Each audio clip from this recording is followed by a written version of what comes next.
Are you ready for a micro-budget movie masterclass? Now, my next guest, Jason Park, he's made short films, but he's also made a bunch of feature films and he's also acted in them. He pretty much does all jobs on set. He's got a lot of energy, but he's also got a lot of great advice about self-distributing, about getting your film up on YouTube, marketing. We talk about all sorts.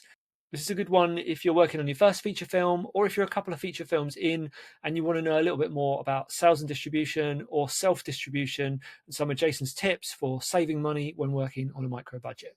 Enjoy. Am I right in saying you're set up now where you're creating these feature films and you're self-distributing them all, or are you doing any kind of like sales agent distributory style stuff? That's a great question. I just had a conversation with somebody about this yesterday on Speed Faster particularly. So with Four Amigos, which is also released as Fast Atlanta, that I went with the distributor, and Pizza Boy Rick, I went with the distributor. Now, Pizza Boy Rick, I got the rights back, so now I'm self-distributing through Film Hub. Unfortunately, with Four Amigos, that's a 10-year deal. And this is before I was savvy, privy to anything. I was just excited, right? That another company that had sort of a reputation wanted to represent the film. Now I understand the game very differently, right? It's a numbers game, right? If you can acquire 1,000 films and each of them make $500, you did something really good. So essentially, after that, Always Smile, I literally put it on Film Hub. And then I released it on YouTube simultaneously. And the reason for that, I'm going to break it down for filmmakers, is a lot of times we have this prestige where we want the biggest platform. We feel like our films are the shit, right? YouTube is the biggest movie platform in the world. It dwarfs Netflix. And the thing you get with YouTube, you may not get, like, let's say if you get your movie on Tubi and that gets 1 million hits compared to YouTube, you'll probably make more money on Tubi. However, the analytics on YouTube far outweigh the analytics you'll ever get from any of these other platforms or distribution companies or anything. So I put it on YouTube simultaneously, and I do that with all my films actually, for a few reasons. One, I know the demographic that's watching it. Two, I can see all of the analytics. But three, unless you're paying on Film Hub for a premium, right? There's other YouTube channels that can go and get your movie like a streaming channel. So I put my movie up and release it first so that if someone else tries to release it, it gets copyright. Yeah. So I get you. Yeah. So that's the strategy with that. Yeah. So let's talk about YouTube. And when you say you're putting it on YouTube, are you getting ad revenue, or are you actually selling it on YouTube? No, ad revenue. Ad revenue. Ad revenue. Yeah. It's, we live in an interesting time where, as an artist, you want to be able to sell your movie and people buy it. However, unfortunately, and this is just an opinion, but unless you have a huge price tag associated with that and you have stars and all this stuff and people are just foaming at the mouth to watch it, which most of our indie films, mine included, no one's foaming at the mouth to watch it, right? That the entire industry is so filled with content and things that interest the individual, right? If you're a bow hunter, you like consuming bow hunting, and it's really hard for something that's not bow hunting to capture your attention, especially as you get older. So I put it on there for free, and really the goal is to garner those views and build a fan base. I actually went and switched my entire approach to where, instead of me spending marketing dollars on Amazon Prime or Tubi or the CW or wherever your movie lands, I'm going to spend my marketing dollars all towards my YouTube. So they're all directed to my YouTube channel. So through that process, if you get a lot of subscribers, then anytime you release something new, they're waiting for it and you're controlling your fan base. Yeah, absolutely. So that's kind of a little bit like people who build email newsletter lists. Is you're controlling that group of people, or at least you can market direct to them. And the YouTube thing I hadn't considered, which is a really good idea, is being able to look at those demographics and see who's actually watching your film. I'd say, from my perspective, I've done exactly what you said maybe I shouldn't do. Is we released a film, an older film that we got the rights back to, and it does take a long time to get those rights back. We got the rights back, we released it on Tubi, We were going to hold off YouTube, but I did upload it to YouTube anyway, Hmm. unlisted, so that it is the first instance of that. So I can do a copyright strike if I need to.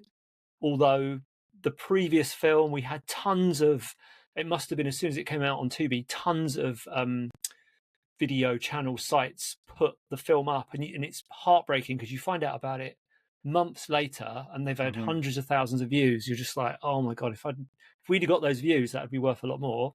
Yeah. It's important to say, for anyone thinking of doing that YouTube release, obviously you've got to have 1,000 subscribers and so many watch hours to be monetized so that you can make ad revenue in the first place. Yeah. Um, so you're now in. So you've been through the mill with distributors, sales agents, left that behind. We're now going for a YouTube to be released strategy. And when you Yes. say marketing dollars, what would you do? How do you promote your films, and how do you direct them to that YouTube link? So I'm actually waiting now to pivot back just a little bit because I don't want to forget it. With Speed Faster, I'm actually entertaining a sales agent for international. So I'll keep all the US rights, right, and put it on the Film Hub and YouTube and all that good stuff. But I'll allow them to go into the territories that they may have already have connections with and get those MGs and get those sales and take their percentage.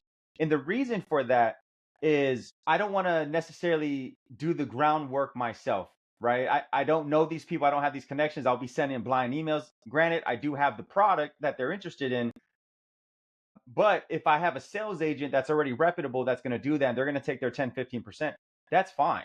Because they should have an idea as well. Like, hey, with this type of movie, in particular, Speed Faster, multi-billion-dollar business outside of Fast and the Furious. There's no competition. The car community is massive, and I have the crown jewel of JDM cars in the movie. So you don't have stars as far as humans, but you have stars as far as cars. That is worth something. So with that idea, if they're like, hey, we know guaranteed we can get you outside of our cut, we can get you 50,000, 80,000, whatever that is for international sales, then that makes sense to me because that's a whole, I'm not leaving money on the table. So to your point about marketing back to YouTube, now I haven't started yet because I'm waiting to see organically what it does and then what that demographic is. Because once you have a snapshot of, let's say a movie does 50,000 views or 100,000 views or whatever organically, or even 10,000, right?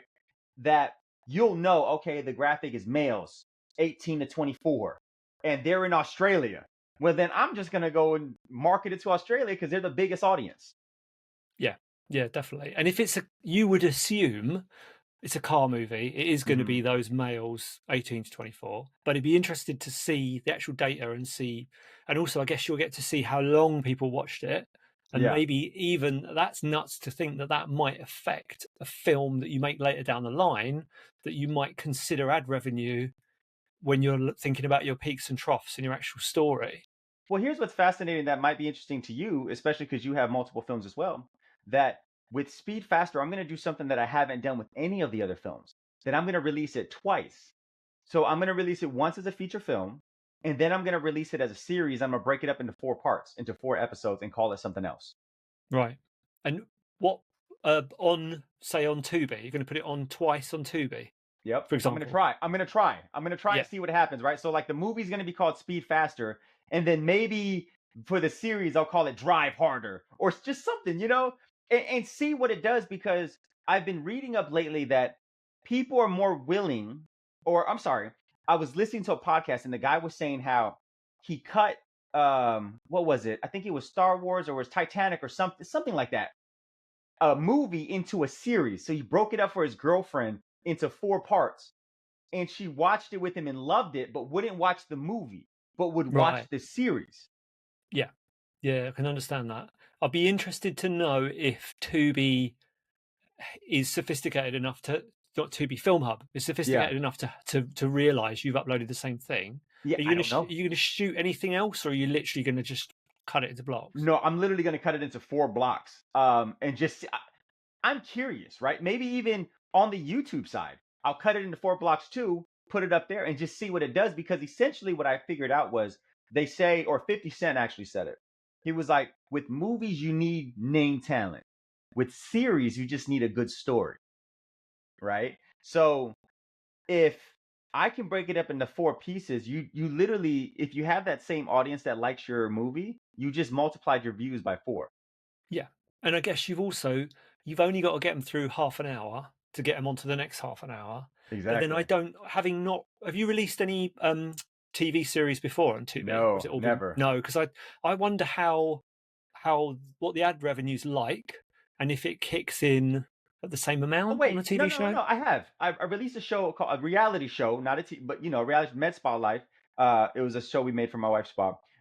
We did 3 episodes, and it was three Hmm. 20-minute episodes, and that actually on Film Hub has performed the best. Oh really? Yeah, All right, and okay. it was picked up by also by Real Shorts, um, which is the vertical. The licensing is 2 grand. It's not like a lot of money, and I haven't like cashed out on it or anything. And it takes like I think like 6 months or like a year or something to pay out or something crazy. So it's like you can't even count that money. Yeah. And have you noticed, apart from Tubi, are there any other platforms from Film Hub that you've noticed are generating any good revenue? Honestly, no. Uh, Mm, outside of those random like Real Shorts licenses, it's like man, you're pinching at pennies, and I think that the reasoning for that is like, so Fast Atlanta, Four Amigos, and it's also Furious Fast Atlanta. There's 3 versions, all the same shit. But on YouTube this year, it has 1.5 million views, right? wow. Yeah. Now, that's zero marketing, nothing, but that money has only been like $1,300, Mm, right? It's for a whole year. I mean, that like yeah, $1,300 is a lot of money, but for the amount of work and effort you put into a movie, it's like okay, cool. You know what I mean? So when you think of these platforms, it's almost as if the platform itself is making a lot of money, but the individual filmmaker may make like $100 or something. Like mm, it's odd, but I also think it's the genre, and that's why I made Speed Faster to test my theory. I feel like Four Amigos probably did okay, even though it's just a subpar film. I feel like it did okay. I wanted to prove to myself, not going through a distributor, if if Speed Faster, a street racing movie, what those numbers really look like if mm. I just did it myself. And do you mind me asking what your budget was For on which one? the car one? Four Amigos. So that budget was right around like 20K. 20K. All right, okay. And so how are you doing cars and stunts on 20K? So, man, I'm a grinder, right? So, and I know a lot of people in the car community. I'll literally go out to Cars and Coffee, Caffeine and Octane, uh, big car events, and I'll go every person I see. Hey, man. Hey, man, I'm shooting this car movie. You want to be a part of it? Hey, man, you want to? And I'll just do that over and over and over for like 3 months prior to my first shoot day. Mm, So, when you go and watch these car scenes and you notice that these are a lot of people and there's all these cars, it's just because I just went and asked, hey, do you want to do it? I'm like, hey, listen, there's no money. I can't pay all of you guys, but do you want to be a part of it? And they're like, yeah. So my strategy is not my strategy, but what I do is because I work a 9 to 5 too, is I shoot on weekends when people aren't doing anything and it's around everyone's schedule. yeah. Yeah, yeah, that makes sense. And you're working with people who are obsessed with cars, and I imagine want their car featured within your film. Um, 100%. so that's a good budget saving tip related to that specific genre. What would be your top tips for saving money in general on a micro budget film? So for me, I do everything myself from pre-production, that's writing, that's location scouting, that's casting, to production, that's operating the camera, setting up the lights, um, to acting myself in front of the camera, to post-production, to sound design, editing, film, coloring, packaging it, getting all the right paperwork together. Whether I do it myself or I go through a distributor, it's like here's one file, all the paperwork's done. Everything's done. The M&Es, the 2.0s, it's all done. There's nothing no one has to do. And this is kind of where my frustration comes in with distributors. Not to say that I've dealt with a lot, but it's like, man, the filmmakers do all the work, right? We do all the work from from the inception in our mind to here you go. And then all you have to do for that 10 or 15% is send him email. Hey, what's up, John? I got this movie, man, that's about bears doing cocaine. You interested? Yeah, send me the trailer.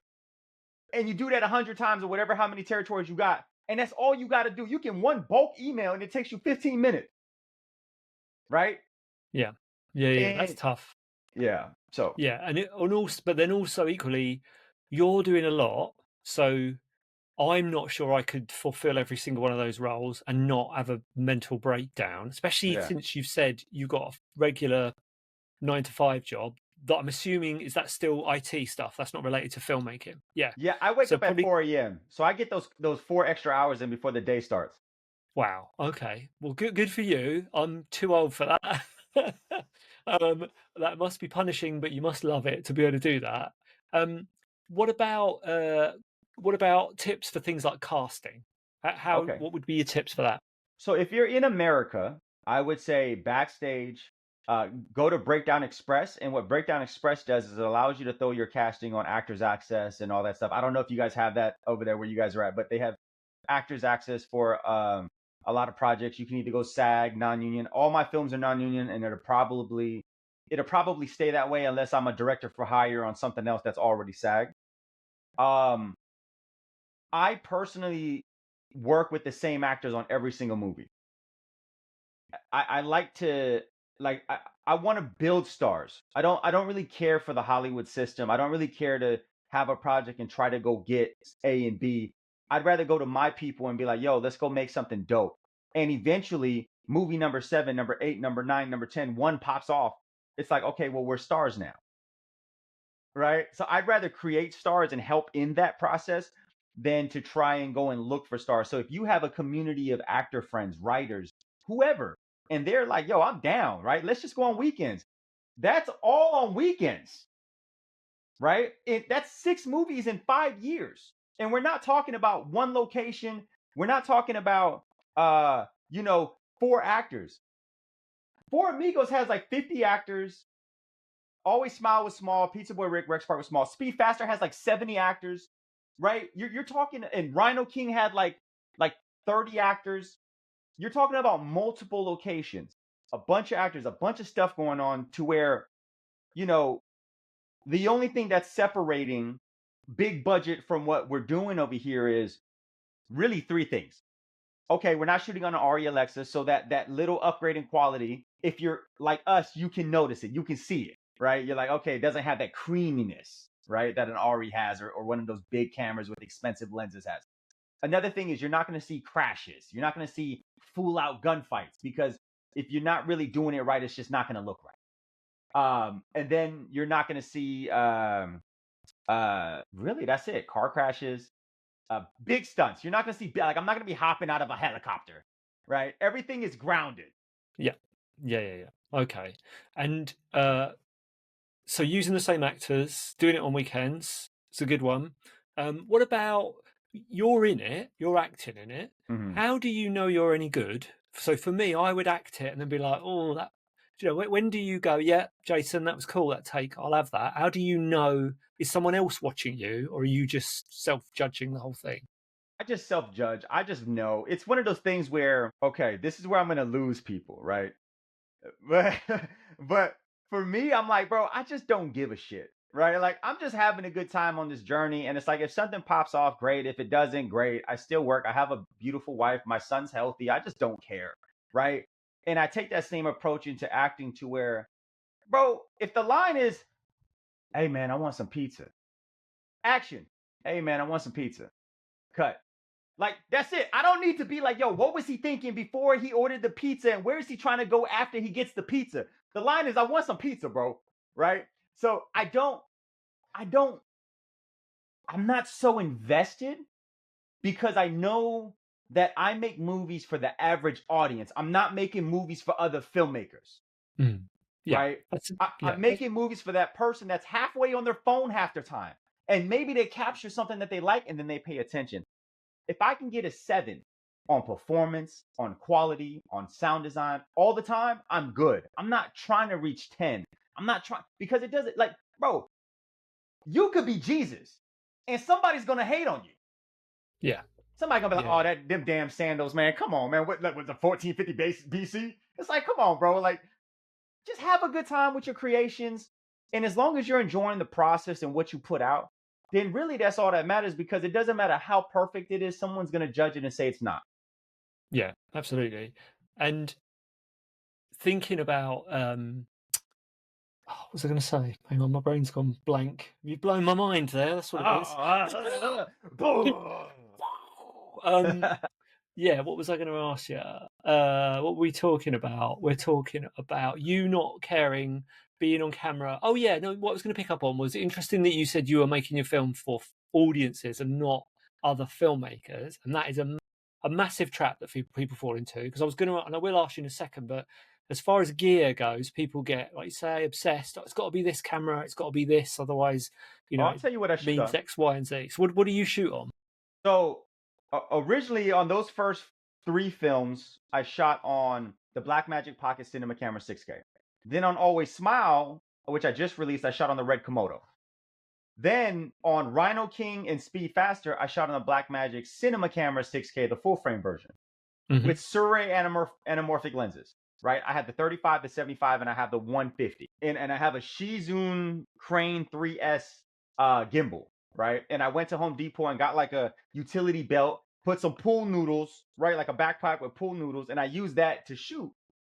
That's it. It's a super simple setup to where the difference in quality between that and, okay, they spent 4 hours setting up those lights, fogging up the room. They got the Arri Alexa with the cooked glass and other stuff, and they're going to shoot it. And we shoot the same scene. Guess what, bro? If you're panning and swooping around and that camera is just slightly panning, the audience is not going to like care. The audience is like, they just don't care. Is the story good? Is it resonating with somebody? Because if it is, then you could literally have a 3 shot where you leave the camera still, go over one shoulder, go over the next shoulder, and you're done. Maybe you get a couple of B rolls and you're done. It's the different. And this is why I say it's so important to make it for the average audience. It's not to say that any of us are average, but just the average audience that's not in the entertainment space.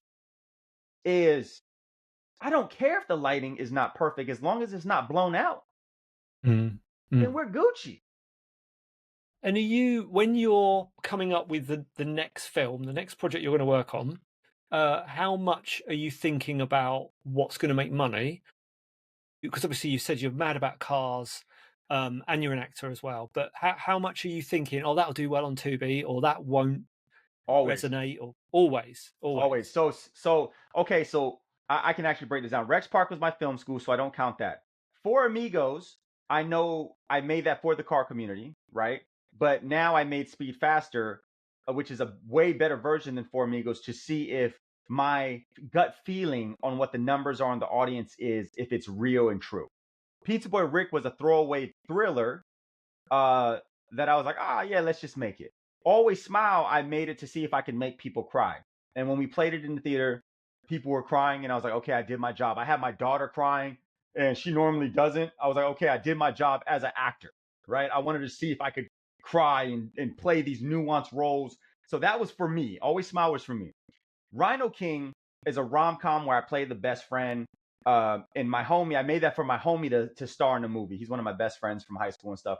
I made that so he could star and see if we could have a good time with it. And that movie was made specifically for Tubi, right?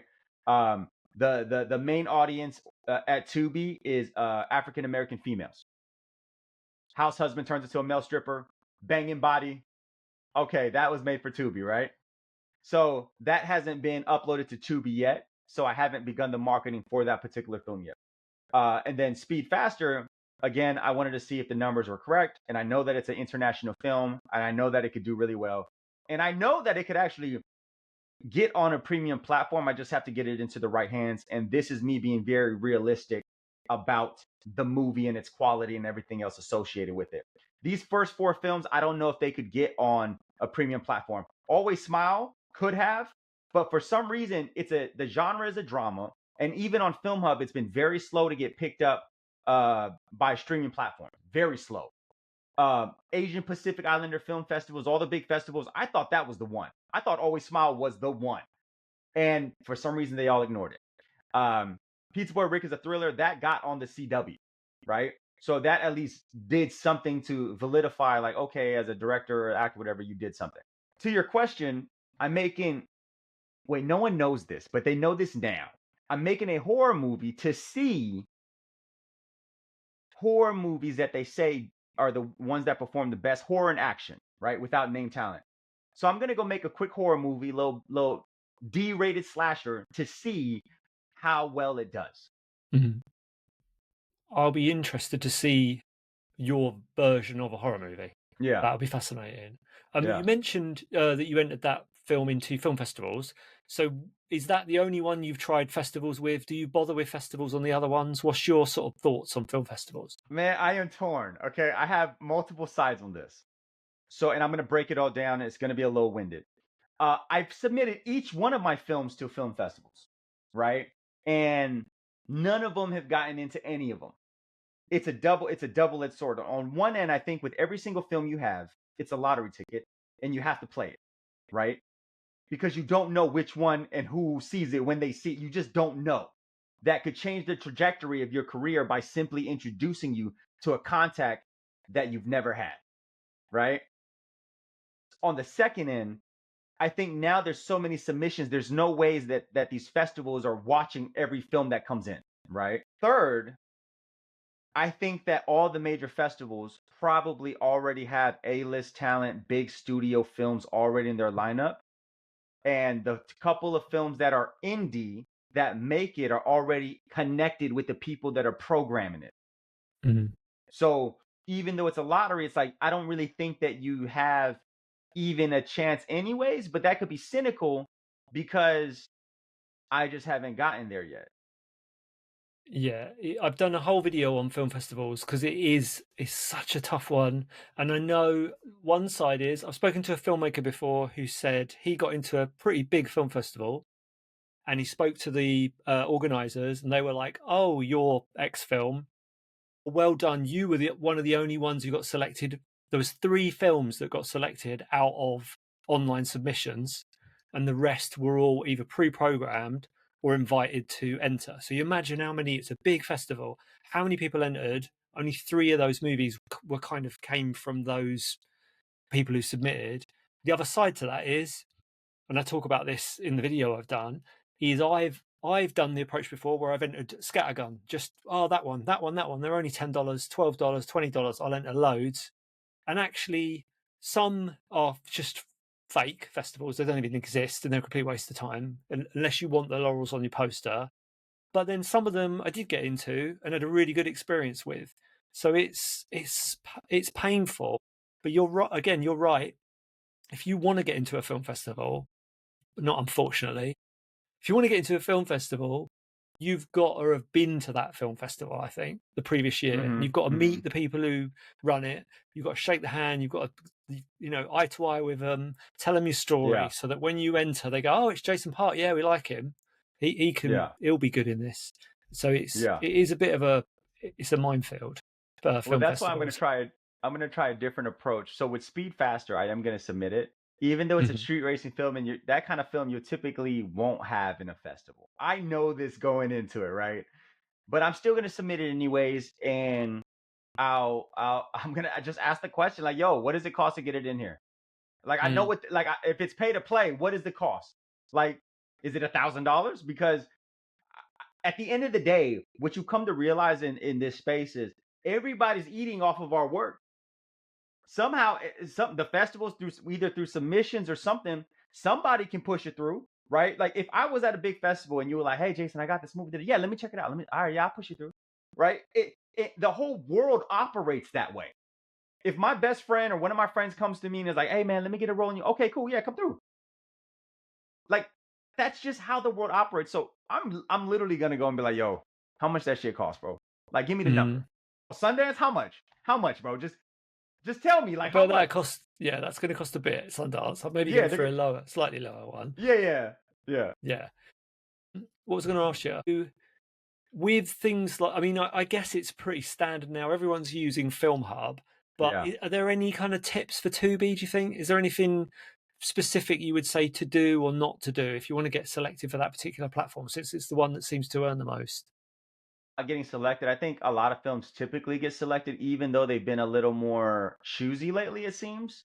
Um, but it's not like it's quality based because there's still a lot of films on there that quality wise you're like, right? But I would say do what you're doing, which I've seen a few times on Facebook, is join the Tubi Facebook groups.